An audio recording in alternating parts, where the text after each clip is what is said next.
Are you a parent of a child who's been diagnosed with a disruptive behavior disorder like ADHD or a destructive behavior disorder like oppositional defiant disorder? I'm here to say there's nothing wrong with your kids. Now, that might be contradictory to what you've heard from therapists, pediatricians, teachers, and whatnot. So I want to share my story with you because I was asked the other day, are you a therapist? And I said, thank God, no, I'm not a therapist, but I do have a doctorate degree in the laws of success. I've been studying this for nearly 30 years. What makes people tick? The potential of a human being, what motivates people. But not that long ago, I was in the exact same shoes as you. So I want to share my story with you in order to give you hope that there is something out there, that there are solutions that can help you and your child beyond medication. And I also want you to know that you're not alone on this journey. I've printed off this article. You can find it if you Google disruptive behavior disorders. And this is disruptive behavior disorder treatment market size to reach $26.3 billion come 2028. So what this tells me is that ODD, ADHD, disruptive child behavior disorders, it's a business. And if you were making $26 billion, would you go out of your way to find positive solutions for the people that were going to pay you this amount of money for medical treatments? Oh my gosh. So I'm going to go way back to 1994 when the author of this book, The Law of Success, wrote a book called Think and Grow Rich. And I was introduced to it. I was 21 years old. And I remember getting halfway through that book and thinking, oh my gosh, like if I knew what was in this book when I was a teenager, I never would have been oppositionally defiant, because my mom tells me all the time, well, you were oppositional defiant disorder. And, it's because I was unworthy. I didn't believe in myself. I wasn't a straight A student. I was always compared to my brother. Why can't you be more like your brother? I was in special needs class. I remember having to stay during lunchtime because I couldn't figure out the alphabet and things like this. So by the time I was a teenager, I was completely disempowered. And so when I read Think and Grow Rich at the age of 21, it gave me a dream in my soul that I wanted to find a way to empower all the children before the age of 12 so they wouldn't do all the stupid things that I did as a teenager. And I went running over to my dad's house. I'm like, Dad, I don't know how, but I'm going to find a way to do this. And that engaged me in an addiction of personal development study, reading books, going to seminars and workshops, and just learning how to be empowered myself so that I could learn to teach other people. Well, in 1997, I became pregnant with my first son. And the first thing I thought was, my kids aren't going to rebel because I'm going to be the greatest mom in the world. My kids are going to know how loved they are, how special they are, how much they mean to me, what their potential is, because I just thought I was going to do things differently. So I started reading parenting books. I read Kids Are Worth It by Barbara Coloroso. I read Magic 1, 2, 3. I watched Super Nanny.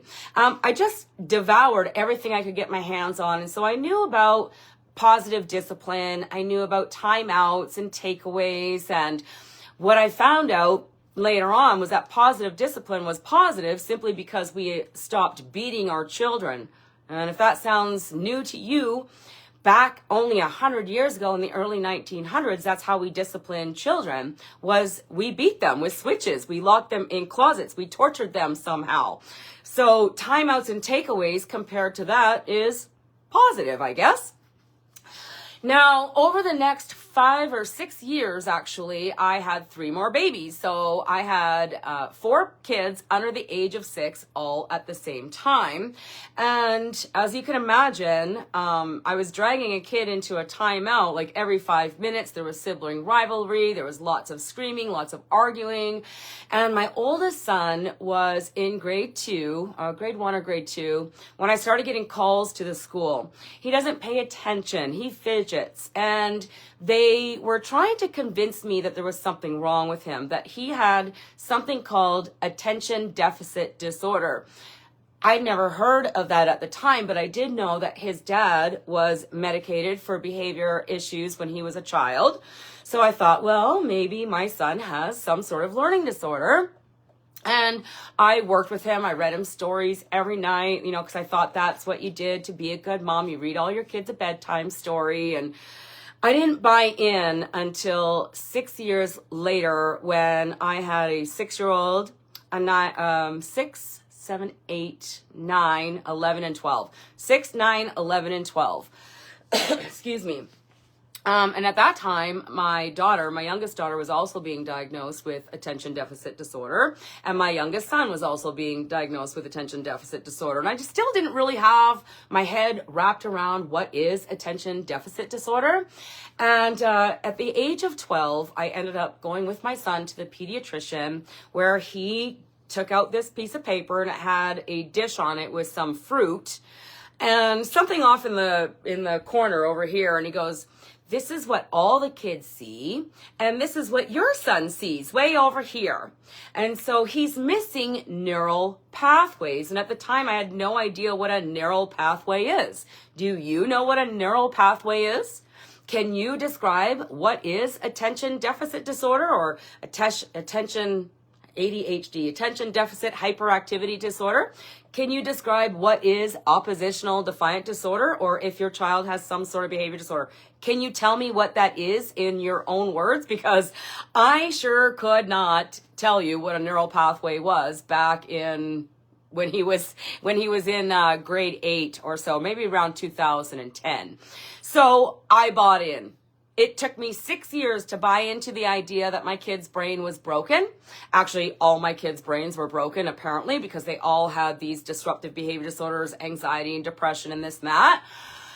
And so I caved and I took the prescription in, and I'm going to try to get through this without crying. But I took the prescription in, and the drug was called Concerta. And you were supposed to be able to give him this medication in the morning, and it was to help him focus at school throughout the day. And then by the evening time, it would be out of his system. So the doctor told me that there was no addiction or addictive elements to this drug. So I gave it to him, and after a month or so, he's like, "Yeah, I really think it's helping me." And I'm like, "Okay, good. It's really helping you." Until one day he had 2 or 3 pills left in the bottle, and he's like, "Mom, I need more pills." And I'm like, "Yeah, okay, I'll get you some tomorrow. You still have about 3 days worth." He goes, "No, Mom, you don't understand. I need my pills." And I'm like, "Jacob, you have a few days worth of pills left. I'll get you some tomorrow, I promise." And he goes, "Mom, you don't understand. I need my pills." And he started banging his head on the counter, screaming and crying. And I remember looking at Christina. She was, I don't know, in her early 20s and having her first baby, and she was staying with me. And so I'm looking at her and she's looking at me, and I'm like, "Oh my God, I'm never going to give this kid another pill ever again." Because what I realized was that he was addicted to this medication, obviously, and he was going through preterm withdrawal. He wasn't even out of the pills yet, and he was going through withdrawal. So anyway, right around the same time, my youngest son was in grade 1, going into grade 2, right around that time. And I was getting calls to the school on a pretty regular basis already. But one day he had stood up, grabbed his desk, and he was so upset, so angry, that he grabbed his desk and he threw his desk across the whole classroom. He wiped out another desk and a bunch of chairs. And the teacher had to evacuate the classroom, as he then proceeded to jump on another desk and jump from desk to desk to desk to desk, run out the door, and lock himself in the bathroom. And that's where I found him when I got to the school. And the school psychologist told me that he was the worst case of oppositional defiant disorder that she had ever seen. And again, I could not describe to you in words what is oppositional defiant disorder. I was just based on what the psychologist was telling me, what the doctors were telling me, what the teachers were telling me, because that's all I knew. Even though I had a dream to find a way to empower all kids by the age of 12 since 1994, I wasn't doing a very good job. And, I thought I was. I thought I was the greatest mom in the world because I did everything for my kids. I was always there for my kids. I I earned enough money to buy them a big 7-bedroom house. They all had their own bedrooms and their own cell phones, their own Nintendo DSs, karaoke machines, computers, you name it, they had it. They were spoiled rotten, and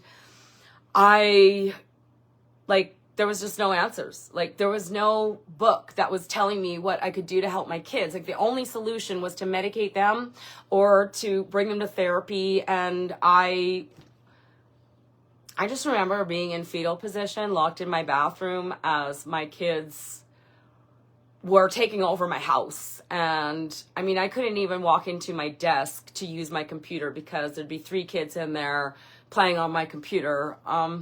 I was just in a complete state of hopelessness. And that's why I'm here today, because if you're raising a kid with a behavior disorder or a mood disorder, or what the article calls a mental disorder, there's no way that you could be living a happy, healthy, whole life, right? Because your house is full of chaos and arguing and fighting and just terrible. It was like hell, okay?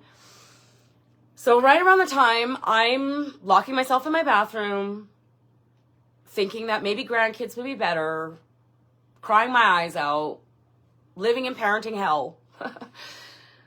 God has a funny way of giving you answers right when you're like on the brink of despair. And so through a series of miraculous events, I discovered a solution. And I don't want to give it all to you right now because I think we want to deliver this over the next few days. But I want you to know that tomorrow I'm going to share with you this series of events, these miracles and wonders that there's no other way to say it other than God delivered the answers right on time, and answers and solutions that after applying for 6 months and just seeing a complete transformation in my house, I was like, every parent in the world needs to know about this. Because I started doing even more due diligence. I started searching for these same exact solutions anywhere online. I started asking therapists. I started asking the doctor. I started talking to the teachers about it. And there was nothing. And this was almost 12 years ago now. So in the last 12 years, I've been doing my due diligence on how to find any solution outside of us, like outside of Creating Champions for Life, anybody that might be teaching empowerment parenting, and they don't exist. So I'm Bonnie Leota. I've been where you are. I've walked in your shoes, in your path. I know the exact, feelings that you're having. I know exactly how your kids are behaving. Like, I know exactly what you're going through. And there is hope. So I hope you tune in tomorrow when we bring you the magical story of Creating Champions for Life. Thank you so much for watching, and we'll see you tomorrow.